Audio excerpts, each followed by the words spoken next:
নমস্কার, আমি দীপান্বিতা রায়। আমরা দীঘায় বেড়াতে এসেছি। 13তে এসেছিলাম, আজকে 15th, আজকে ফেরত যাব।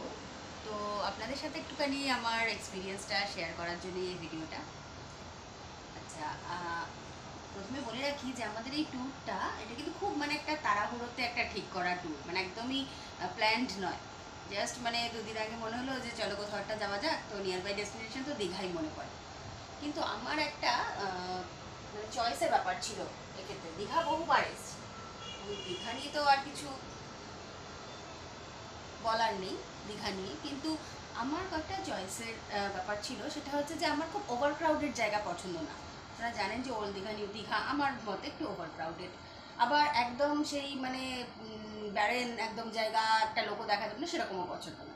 তো ব্যাপারটা বেশ মুশকিলের। তারপরে আরও একটা মুশকিল হচ্ছে, মুশকিল আমার ক্ষেত্রে নয়, সেটা হচ্ছে যে আমার পেট কুট্টুস।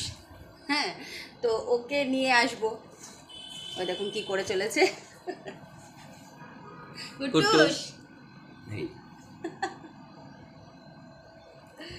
তো এইরকম দুটো মুশকিল, তো সেটাকে আসান করতে হবে। তো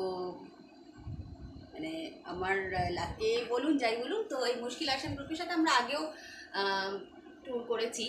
বরন্তিতে ওরা একটা খুব ভালো আমাদের ব্যবস্থাপনা করে দিয়েছিল। তো এই ট্যুরেও আমরা ওনাদের সাথে যোগাযোগ করি। তো ওনারা বলেন যে ঠিক আছে, একটু টাইম দিন। জাস্ট উইদিন বোধহয় আওয়ার্স ওনারা জানান যে হ্যাঁ ঠিক আছে, আমরা এরকমই আপনার যেরকম চয়েস সেই অনুযায়ী একটা আমরা ব্যবস্থা করে দিচ্ছি, একদম কাস্টমাইজড ব্যবস্থা যাকে বলতে পারেন। তো তারপরে আমাদের ছবি টবি পাঠালো, আমরা দেখলাম সব কিছু ঠিক আছে। তো ওরা যে জায়গাটার কথা বললো, দীঘার এটা ব্যারিস্টার করলো। তো আমরা আগে কখনো কিন্তু এই জায়গাটায় আসিনি, অন্য দিকটায় গেছি। যখন এখানে এলাম বাই কার এসেছিলাম, এসে জায়গাটাতে দেখলাম এবং যে অ্যাকোমোডেশনটা হোটেলটা ওনারা ব্যবস্থা করেছিলেন, মাইন্ড ব্লোয়িং।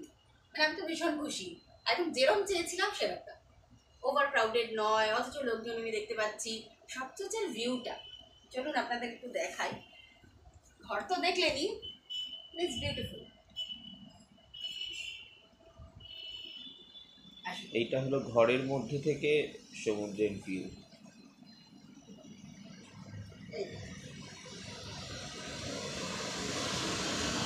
দেখছেন, এরপর আর কিছু বলার থাকে? বারান্দায় দাঁড়িয়ে দাঁড়িয়ে একদম সমুদ্র দেখুন।